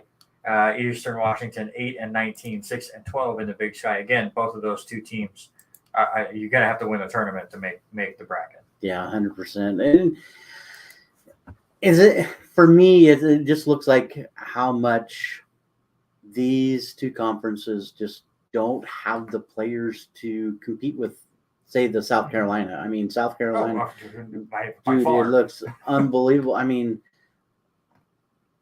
what do we have to do to recruit some of these people over here? I mean, I know there's a lot of times they look, how many times we hear the saying, we're a West Coast team, by the time that folks go to bed on the East Coast is when some of the games from the West Coast are starting to happen, But how do we go and fix that recruiting thing, or is that something we can ever do? I don't think there is. On the women's side, it's so top heavy right now in basketball. I don't know if there's. Well, I mean, even when years ago when Coach Pat was there in Tennessee. I mean, that was a thing. I mean, Yeah. Tennessee was the team, and everybody looked up to Tennessee. Well, I guess that's the answer, is get one of these top-notch coaches that the women are going to want to travel to go play for. Right. And that's the way it is. On the women's side, though, we're already getting into conference play. Big South and Horizon both getting into their conference tournament play. It's crazy that we're already here. I mean, I know it's March 1st, but this year has gone by so fast already that it's like, it doesn't feel like we're ready for tournament time, does it? I mean, it's just quick to think about how things have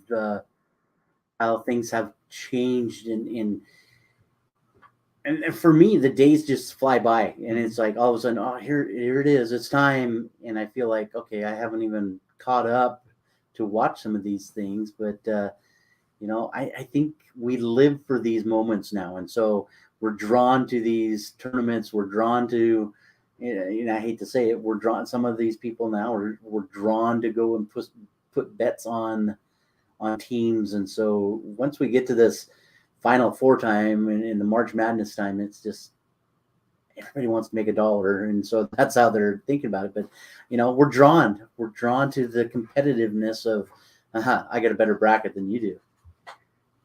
Yeah, I think you beat me in both brackets last year, didn't you? I think I'm barely in the one. I think Yeah. I think it was just like one game on the. I honestly don't think either of us did great. Did I don't think bracket. so. But And I now do if think we you beat add, me in both. now if we add the NAIA one in there, that's really good. Yeah, I'm down. I'm down for filling out some NAIA brackets after Thursday, and we'll talk about them on next week's show. I do want to talk about what I called late February madness on Saturday. Again, it was the first time I've actually really been able to watch a lot of college basketball. I had the kids at home, so we were playing and doing stuff in between, but I always had it on in the background and was able to sit and watch good chunks. But number one, Gonzaga goes down to St. Mary's. Arizona goes down to unranked Colorado by 16 points. It wasn't even close. Auburn loses to number 17, Tennessee. Number 4, Purdue. This is a game that I watched, lost to Michigan State. That was a great back and forth game. Number 5, Kansas loses to number 10, Baylor. That was another good game. Number 6, Kentucky loses to number 18, Arkansas. And number 9, Texas Tech losing to TCU, all in the same day. 7 of the top 10. 7 of the 8 teams in the top 10 that played on Saturday lost. Yeah. It's the first time in NCAA history that 7 top 10 teams lost on the same day. Nutty, and why I think that this March Madness is brackets are always hard to fill out anyways. Right. This year, I don't know. Yeah, it's going to be a few of those. You better take a lot more 9s and 8s, or even a few more 12s and 11 teams. What would be more shocking to you this year? If I had to say you get one or the other, one of these things is going to happen. Which one are you putting money on? All 4 number 1 seeds making the Final Four, or all 4 number 1 seeds not making it out of the first weekend? Well, I don't. So not making it to the Sweet 16. If I had to pick one, I would probably go with the first.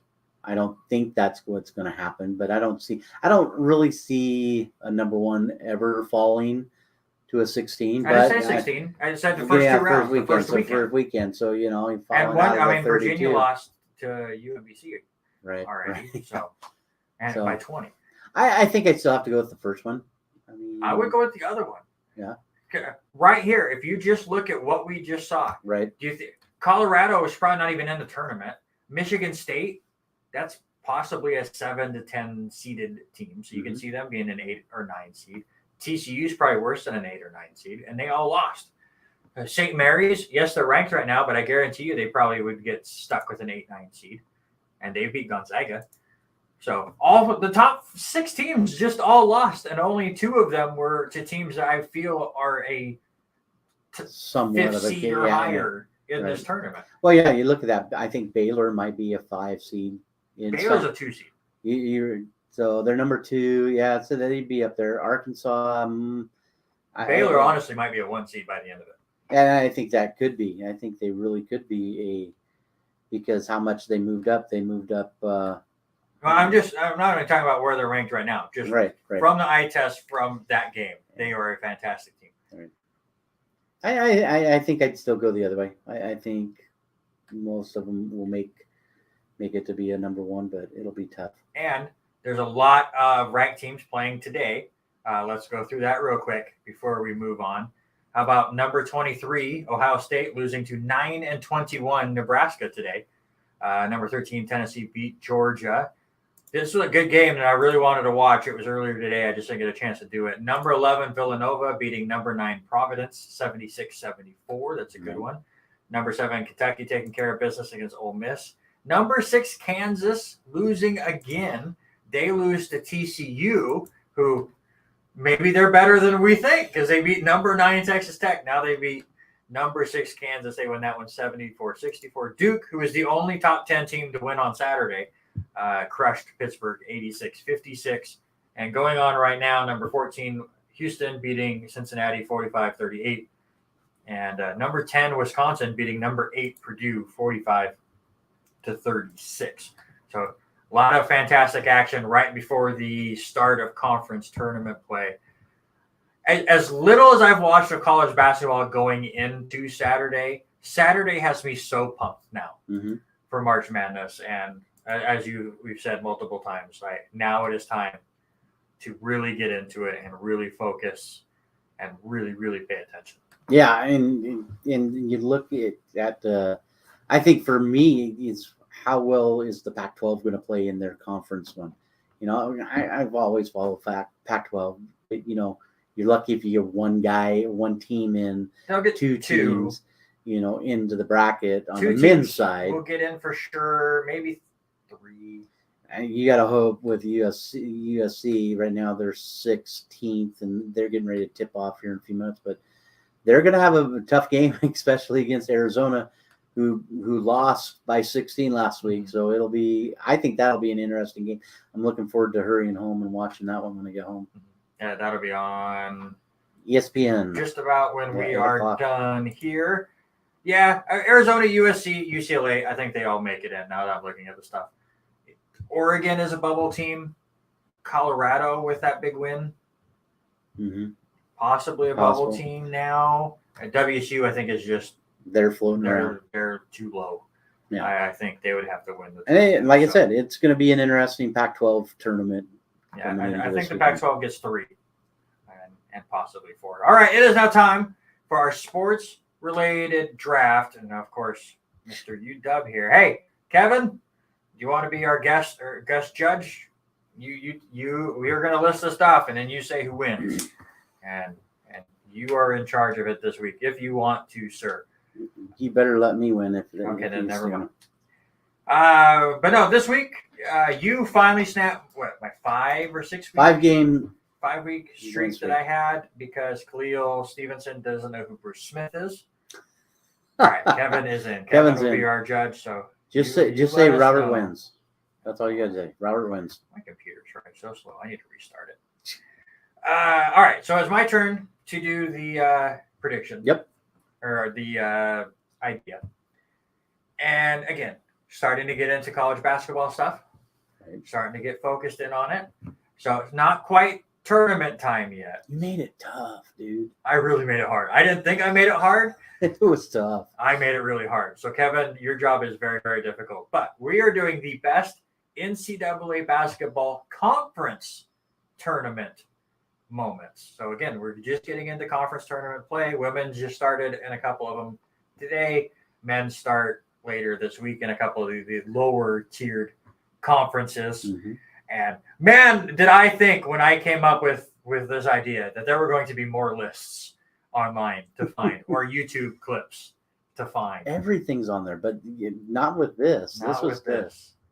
It's so we both did a lot of work. It's tough to do. But go ahead, Robert. Since I came up with the category, you get the very first pick. For me, the first one, I think we've had this on all of them. I think the first one is kind of a no-brainer on every one of our picks on our sports-related draft. We have that one person or one game or one thing is like that is it. Top tier. I will say this is the first thing that came to my mind, and I thought there were more moments like this. Right. But because I knew you were going to take it, my draft, I went on a completely different focus, and we'll get to it. But I can't disagree with you. Yeah. So mine has to go back. We're going to go back to the Big East Championship quarterfinals, and I forgot what year that was in, but it was when Syracuse, number 20, Syracuse knocked off UConn 127-117 after 6 overtimes. Yes, I said 6 overtimes.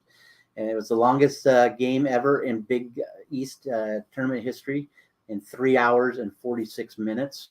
There's only been 3 other games that have ever went 6 overtimes or more. The one that was with the most overtimes was in 1981 with Bradley in Cincinnati, and that went to 7 overtimes. But in that game, they had 8 different people foul out, and just nuts to think about a 3-hour basketball game. Mm-hmm. And some of the shots that there was a huge block in one of them in the second quarter or the second overtime. But for me, yeah, it had to be that 6 OT game. Yeah, a fantastic game. Probably the best conference tournament game of all time. With you taking that one, I switched my thought process to just moments. Because, again, there's a lot of great moments in that game, and I do believe it's the best game. That was in 2009. I went ahead and looked it up. 2009 Big East tournament.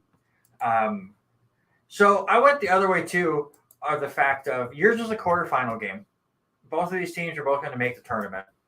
So I focused down on – we were talking about the Big Sky, right? Right. Where you have to win the tournament to get in. So all 3 of my moments – were you had to make the play or you were not playing in the big dance. Okay. I go to 2015 America East Championship. Albany defeating Stony Brook 51-50. Peter Hooley hits a late 3 against Stony Brook to keep that team out of their first ever appearance, and Albany makes the tournament. And bonus points to you if you know the nickname for Albany. I only know Albany's nickname because of the old PlayStation 2 NCAA March Madness games and the career stuff. One of the teams that you could start your career on was Albany. Yeah, I don't know why Falcons come up. That Air Force Falcons. It's the very opposite of Falcons. Yeah. It's the Albany Great Danes. Great Danes. Yeah. So there you go. Big 3 late in the game to make the tournament. He misses that 3. Stony Brook makes their first tournament of all time. Right. That's just crazy. All right. Round 2. All right, round 2. So for me, and it's funny, you and I talked about this a little bit ago. How did we pick 4 games out of the same year? Well, for one, 2016 apparently was a insane year because when I was looking things up, do you know what the national championship game was in 2016?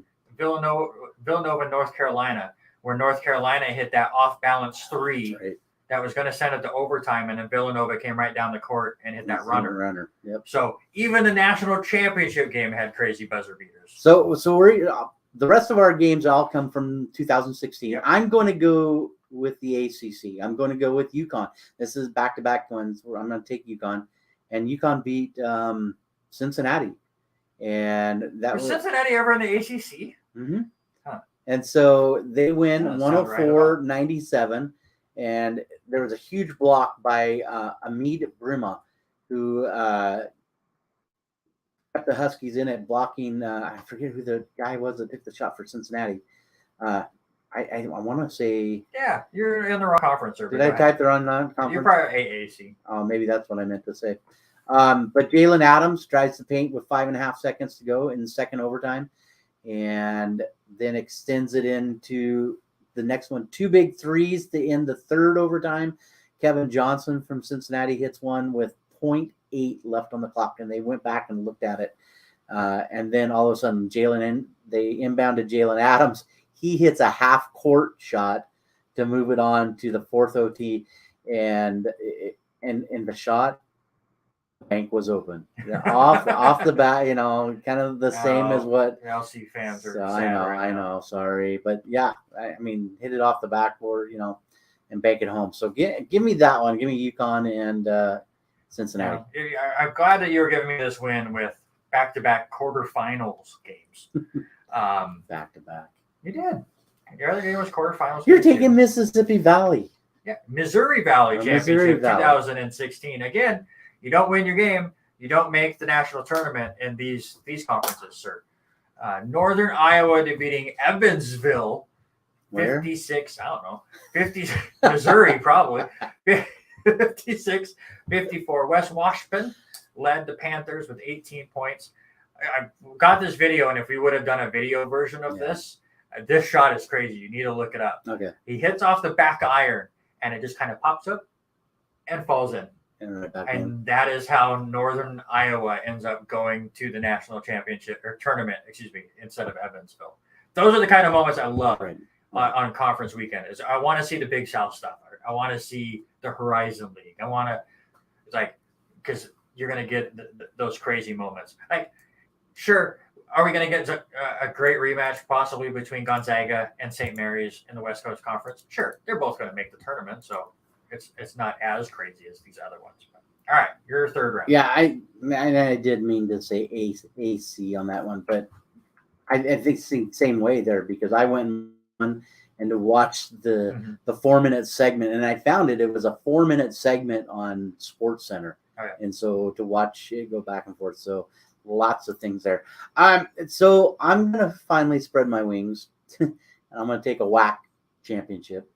The WAC. Rest in peace, WAC. Yeah, as it was a game to finally get a team who had switched over, Cal State Bakersfield, who had been a D2 team for many, many years and was a huge powerhouse, finally switches over 9 years earlier to this, 2016. So 9 years earlier, they finally go into D1 and they finally get to play. And they knock off New Mexico. And that year, New Mexico was the team in the WAC, and they come up and win. And Dedrick Basil hits a 3-pointer with 1.3 seconds to drain and beat off the number one New Mexico State team, 57-54. And that was the first NCAA appearance for the Roadrunners. The first time that they'd ever made, because they'd been the D2 team. So huge thing there for that ball club. I'm going to go to the Atlantic Sun back in 2016, like we do, because that game that year obviously was just a ridiculous year. How about, do you remember Florida Gulf Coast? Mm-hmm. Slam Dunk City or whatever they were called when they went on that run. This was not that year, but this is the team. Florida Gulf Coast defeating Stetson 80-78 in overtime. 16 ties in this game. And, I did lose last week because I used defense with Bruce Smith. But how about defense? You're still salty about that. I'm so mad. He was the best player with Buffalo. I can't wait to see when you and Khalil get together next time. I meant to ask him after the game, the first round game, but the ending with Fromm was so crazy. I forgot. I did thank Khalil for the entertainment, but I forgot to ask him if he had done his homework because that game was crazy. But doesn't know who Bruce Smith is. Just good grief. But yeah, 16 ties. How about a block with 4 seconds to go to allow Florida Gulf Coast to make the tournament, and Stetson still not getting their first bid at that time. And you look at the long run, Florida Gulf Coast ended up in the play-in game for the 16th seed, wins that game, then loses to North Carolina that year. But so you're still not, they don't make, it was another year until they made that crazy run. But that's what I like about these. Like, this is their season, just to be able to go to this tournament, and it means so much for them. And as Kevin said, yeah, if Slamma Jamma Jr. was Florida Gulf Coast that year. All right, Kevin, those are our picks for Robert. He had a 2009 Big East Championship quarterfinals between Syracuse and UConn. It goes 6 overtimes. The AAC quarterfinals in 2016, 4 overtimes between UConn and Cincinnati with a half-court shot involved. And the 2016 WAC championship between Cal State Bakersfield and New Mexico State. For me, 2015 America East Championship between Albany and Stony Brook with a late 3 to make to stop Stony Brook from their first ever appearance.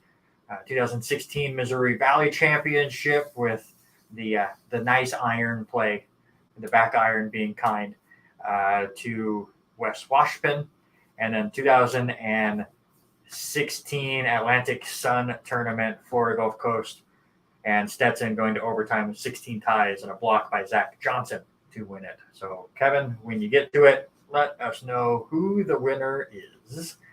And we'll just kind of go over some other stuff real quick. Again, you did snap my 5-week winning streak with the best players never to win a Super Bowl last week. How are you liking the judging stuff? Is it going how you thought? I think so, because now I'm 2 in a row. I like it. That's disappointing. Don't listen. Take the point away. Just take it away. Listen, I think the big thing that I was impressed with yours, and we talk about different things all the time when we do this, but I think what I'm more impressed with is some of the conference championships that you took. They weren't the big name ones. I mean, I took UConn in 2 of them, but you can't tell me that the 6 OT game was not one of the major games. I mean, it's got to be. Again, when I came up with the idea, that was the game that popped in my head. And I have to admit something, because when you said championship, and first thing that came to my mind was, March Madness games, and everybody knows one of the main games that pops in everybody's mind is the Christian Laettner shot.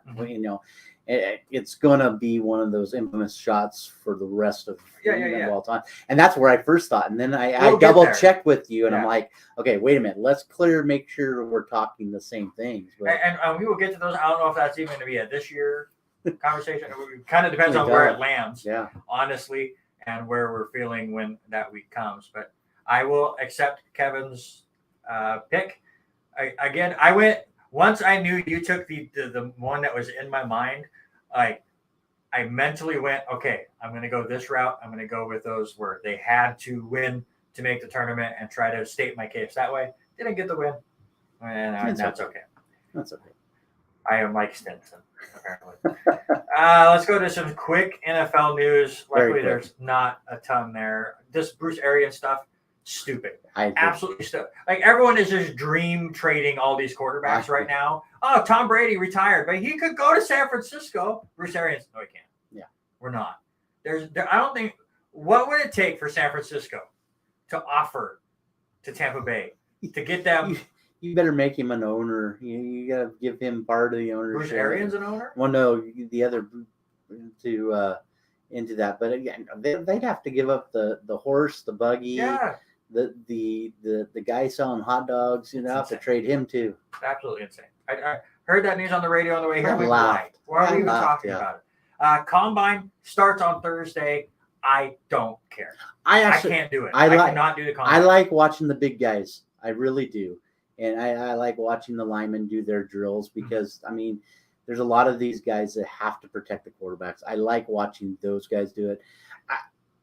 3 WSU guys are going to be in the combine. Max Borghi is probably the biggest name running back out of there. So I kind of want to pay attention to that. But if you look at NFL and how they on their website, how they track a lot of that stuff, it's kind of cool. It's getting to the point of where I'm obviously very pumped for this NFL draft. Right. We did the entire first round live stream last year. I'm debating doing it again this year, but if we do it this year, I want to be far more prepared with different stuff to pop up on the screen while we're doing it. Right. And so I feel like we're doing more. I do think we could have done a better job of forgetting that we're not a watch. We try to act like a watch along, but most people were just watching us. Right. So then they didn't even know who was getting picked and we were reacting to it. Also would be kind of cool to have more of us in the same spot. Mm-hmm. So I agree. Having the delay on some streams made it very difficult because you would know who got picked 10 seconds before or 5 seconds before I did. Right. Well, that was also COVID. That was also COVID, but it was also cool that we had Eric involved. Yeah, and that's why I kind of want to get it in. I mean, Derek got a bit drunk by the end of the first round because it's a very long process. I don't know. Maybe get it where we split it up a little bit more. And we get people in for 5 picks at a time. I'm still like brainstorming in my mind where we can go. We got 2 months until that is, but we will see. I'm very excited for the draft. I just can't do the comment. How about the biggest? I think the biggest news over the last few days. How about Indianapolis proposing the overtime rule change? Oh, bit. I know, that's exactly what I thought too. So each team must possess the ball. Then what? Yeah. Then what? Yeah. What do you do? So we changed the rules. So everyone has to. They both have to touch the ball in overtime, right? That's the whole thing that everyone's freaking out about. And they're talking that Kansas City goes down, scores a touchdown. Buffalo goes down, scores a touchdown. So now it's the winner take all. Then what was the point of the other two? It's already winner take all. You get to overtime, winner take all. Well, it's based on a coin flip. It still is. They both scored. Kansas City still has the ball because they won the coin flip. Just people. Leave it as it God, is. Leave it alone. Again, my proposition is whoever scores last, whoever ties the game up, the other team starts overtime with the ball. I like that idea. If you want it to not be a coin toss, you had to go out of your way to tie this game up. Great.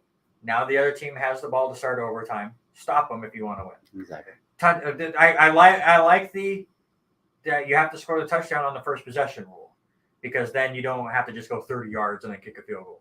So I like they have to score the touchdown. So then do they change it after that? Then when you score a touchdown, you got to go for 2 like college? I know. It's such people. I know. Hey, let's move on to some NASCAR. Yeah, that was a great race. Did you watch any of it? I watched a few little bits of highlights. That's about it. I love this new car because from everything I've seen, obviously I'm not an expert. I'm not a driver. I drive on the highway. I've driven the Coeur d'Alene 37 times in the last month. But as far as NASCAR racing goes. Can you sleep on the way there? My wife says when she drives to Pullman every day for work, her car knows how to go. She doesn't even touch the wheel anymore. I don't know. There's times where I feel like I fell asleep. I don't, but it's like all of a sudden, like, I'm already to Moscow? Cool. All right. But as far as these cars go, we saw multiple drivers spin by themselves, whether it's practice, qualifying. Chase Elliott was leading, ran right into the wall. We're still leading, then spun out. Some people are saying he spun out on purpose because his tire was going down and he wanted the caution. Yeah, who knows? We saw great beating and banging the whole way. Nobody was able to really pull away from the field. It was great racing the whole way through. Maybe a bit too many cautions. They got to figure out how to get an inner liner in these tires, because if you spin out like you can with these cars, you're going to have 4 flat tires, and then you can't go anywhere. So they got to fix that. But I thought the race was really good. I think it's been competitive. All of them have been. I'm interested to see how the next few months pans out with some of the new pairings with drivers and partners. That's what I think it's going to boil down to. I want to know how many more cars Brad Keselowski can wreck. He wrecked another one. I know. Yeah, it's like he was unbelievable last year, and all of a sudden he's wrecked twice. Well, I'm not even wrecking himself. He's wrecking other people. Yeah. It's just a complete mess. Hey, Aussie rule. We're worried about baseball. Ooh. Aussie rules football. 15 days away from the first game. We got to get together and get our information and our money together to get the package. Yep. Geelong is going to go the way again. We're going to have Eric on, maybe a pre-recorded deal, and figure out how to put it on there somewhere. Since now that we're back in studio, I can't get connections to work. I'm too dumb.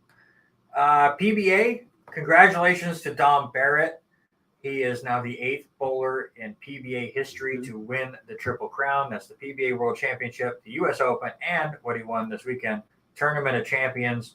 He's won 3 majors, but he's spread them out perfectly. And a European boy, and he came over and did it. So, and it was cool watching him. First thing he did after he threw his last ball, he went back. He had set his phone up, FaceTiming his wife, so his wife could watch the tournament as it wasn't over there. So great for Dom. I mean, he's a heck of a bowler, but God, some of the lanes and how they broke down, the shots were just I want to throw on that shot, because the whole thing that I saw from Kyle Sherman and Brad Miller was you had to throw it slow. a slow hook. And now I know I don't throw much of a hook, but it would be really interesting to kind of have that just soft touch and see what I can don't do know. with it. Chris Prather was throwing the ball pretty hard, I thought. Well, there are obviously by the end of it, you have to keep changing. Right. Again, if you watch Brad and Kyle, Chris has a great deal where he's like, especially in qualifying, it's like, I use this ball till it broke down to here. I use this ball till it broke down to here. I use this ball till it broke down to here. And then hopefully I ran out of games. Right. 100%, yeah. Speaking of Chris Prather, he does lose in the finals 210 to 189 to Don Barrett. Great first match between Tommy Jones and Maldonado. They tied 216 apiece, where they're just battling of who you win. No, you win. No, I don't want to win. You win. 8, 9, and 10. That's 8, 9, or 9, 10, and the roll off were just. So they get to the roll off. Tommy Jones, what was it, a 2-8-10? Mm-hmm. And then Maldonado threw the exact same shot, but he got the 8-pin to fall, and he leaves the 210. So he wins 8-7. If you're not watching these guys, and we say it, if you're not watching these athletes do it, I mean, you're missing out. It's so good. All right, let's get into this week in sports history. This week in sports history, got a couple of things. 1935, New York Yankees released Babe Ruth, and he ends up signing with the Boston Braves. In 1964, a North Carolina high school basketball team plays to a 56-54 score in 13 overtimes. Yes, I said that, 13 it's overtimes. Not a typo? No, it is not a typo. I saw that and I'm like, what? That was really? only 56 to 54. I mean, it's crazy. I know it's 1964. Crazy. Wilt Chamberlain becomes the first NBA player to score 25,000 points. It's not the only record he holds. No, it is not the only. That's the only one we can talk about on a school radio show. Exactly. Let's see. 1973, Triple Crown Horse Secretariat is bought for a record $5.7 million. How much do you think Don Barrett could be sold for? But the 5.7 in 1973, that's a lot of money. I don't know. What do you think you could go for? It'll be interesting. Joke. Move on. 1982, Earl Anthony, we talked about PBA bowler, was the first professional bowler to win more than $1 million. 1986, seven major leaguers were admitted to drug using, and Commissioner Peter Ueberroth sets out some pretty high discipline for those guys. In 1996, Lenny Wilkens becomes the winningest coach in NBA history with 1,000 wins. And then I'm going to throw three birthdays really quick. Steve Broussard, NFL running back, also WSU Cougar, he celebrated his birthday this past week on the 22nd. Happy birthday to him. You and I are both mid-'80s, 90s tennis fans. Mm-hmm. Michael Chang. My favorite. Michael Chang turned 50 this year, so happy birthday to him. And then I had to throw the other one in. One of your New York Yankees, Paul O'Neill, turned 59 just a couple days ago. Getting his number retired if baseball ever comes back. But did you know you shared a birthday with Tony Gonzalez? So happy birthday to Tony. He turned 46. Good job, Tony. Being born on the right day. I'm almost as old as him. Exactly. All right, your trivia question. I've got two of them, but I'm going to go with the easier of the two. I appreciate it. 1996, Lenny Wilkens was the winningest coach in NBA history, winning his 1,000th victory. He's now third on that list. Who are the top You've asked two? Me this question before. I thought I did, and I couldn't remember if I did. Yeah, Don Nelson's leading right now by one. Right. Over the Spurs coach. Why am I blanking on his name now? Popovich, yeah. Popovich is at one behind him. And it's Thursday, I think, is when they play next. So. Do you want to see what the other one was? Yeah. Who are the 7 players suspended by Peter Ueberroth? Oh, God. That one's brutal. Thank you. Yeah, by the way, 1986. 1986, 7 players get banned. Now, you get put in the Hall of Fame. David Ortiz, as long as you're nice to the media. Slap a hand on the wrist, All right, that is going to do it for today's show. Back in the studio, it's nice to be face to face. It's frustrating struggling with technology like I always seem to do when I'm not at home in my nice setup that I have there. Again, I want to thank our two guests today, Callie Stevens, Trent Sellers. Those were two very, very good interviews. They were fun to talk about. Two very open and energetic players we have here at LC. Yeah, especially. Lots of things going on this weekend. If you need something to do or want something to do, Lapway starts on Thursday. If you can't watch them, go out to the casino, watch them they tip off at 11 o'clock, I believe. Go watch them play. If you don't have NFHS, you've got other Idaho State basketball going on. Washington State basketball going on. Pullman starts in props to GSL. They will play on Thursday after a playing game. Then they play at 3:45. Oh my God. Baseball. You and I are both be working on Saturday. So Warriors will be in action this weekend. Go check them out as well. NASCAR is in Vegas. I think they're starting the World Series of bowling, but I think it's still qualifying this week. I think it's bowling qualifying. So we won't have anything on TV just yet. Puerto Rican Open for PGA. We didn't even talk about PGA. I know the boys are heading down there already. Yep. Gino got stuck in an airport. got stuck in their airport. It was hilarious. But yeah, so much going on, both live and on TV. Conference tournaments getting going as well at college basketball. So much going on this week. So next week's show going to be jam-packed. Also, Thursday, don't forget, selection show. Right, LCSC Warriors, both men and women's. Women's show, 4 p.m. Men's show, 5 p.m. Fill out your brackets. Put it on our show. Yeah, and Alicia also made the comment earlier. I believe they're going to stream it Facebook Live on the Warriors page. No, NAIA Facebook page. NAIA Facebook page. I have to go back here. That's where you can watch it. Right, yeah. So make sure you go to that and watch that. So. Yep, and thanks to Kevin, even though he picked the wrong person, he made an understanding argument. Hey, where's my belt? Where's my belt? You didn't bring the belt. I'll borrow my wife is mad at me how much money I've already spent over the last few days with bowling stuff. So. All right. We got to get out of here. But for now, that's Robert. I'm Randy. Thank you so much for hanging out with us. But for now, we are out.